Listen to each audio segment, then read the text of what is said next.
নমস্কার বন্ধুরা, আমার রেসিপি হাউসে আপনাদের স্বাগত। আমি আমার রোজকার ঘরের রেসিপি আপনাদের সামনে তুলে ধরছি।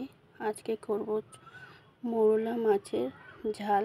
মাছগুলো ভালো করে ধুয়ে নুন হলুদ মাখিয়ে রেখেছি।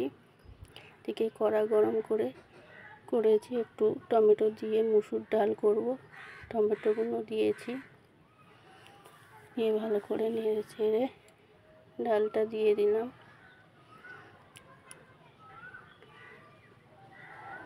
স্বাদ মতো নুন দিয়ে দেবেন, নুন হলুদ।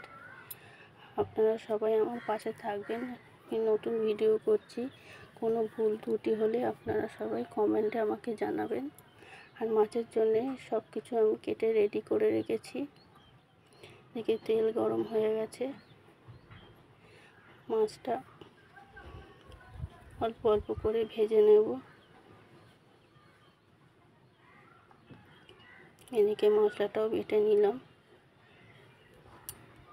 মাছ ভাজা হয়ে গেছে, তুলে নেব। ওই তেলের মধ্যেই পেঁয়াজটা দিয়ে দেব। পেঁয়াজ ভাজা হয়ে গেলে টমেটো দিয়ে নাড়ব। তারপরে মশলা, আদা রসুন বাটা, নুন লঙ্কা আন্দাজ মতন দিয়ে, নুন অল্প করে জল দিয়ে ফুটন্ত হলে মাছগুলো ছেড়ে দেবো। দুটো কাঁচা লঙ্কা দেব।